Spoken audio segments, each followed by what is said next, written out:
سناوي. زه ډېر شکرګزار یم د خپل د پښتنو وروڼو دا ټول ما سره دي کوټې والا زما عزیزان وروڼه ټول امان الله دا ټول بیګان د دوی په محنت سره د دوی په وسادت سره زما ماشوم د بازیاب شو انشاءالله لږ ساعت کې موږ د ماشوم ملاو شو بیا به تاسو سره موږ نوی اپډیټ شیر کوو.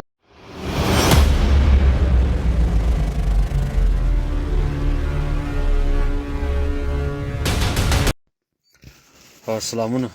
دا یو د خوشحالۍ زیری و.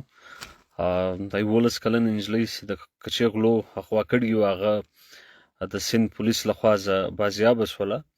یقینا اجتماعي غږ چې چیرې پورته کېږي یا چیرې اجتماعي مزاحمت کېږي هلته به خامخا د یو دغه ریزلټ به خامخا راوځي. نو زموږ ستاسو د دې خلاصون واحده لار ده، د دې جبر د دې ظلم زه واحده لار ده چې موږ به پر همون مزاحمت کوو له دې ریاست زه چې خپله په دې ریاست کې دننه څو ورځې مخکې د دغه وزیر اعظم د دې موجوده وزیر اعظم شکر کاږي چې زموږ په اسلام آباد کې بدامني نشته، په پنجاب کې نشته، په بلوچستان یا په خیبر پښتونخوا کې شته.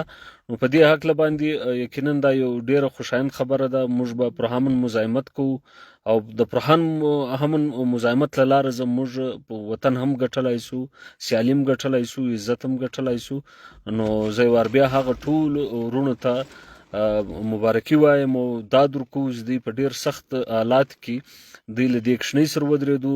کله نن څنګه خلک راووتو غږ یې پورته کړو دغه خواته لاړو، خو موږ بیا هم پر همون خبره کوو، ریاست به مجبور کړو. ریاست ذمواره دی، زموږ د جانو د مالو د عزت هر څه ذمواره ریاست دی. سله چې موږ دا ریاست دا فدریشن دی، موږ دا ریاست ته ټیکس ورکوو، ریاست د دې شي په سله ریسپانسیبله دی.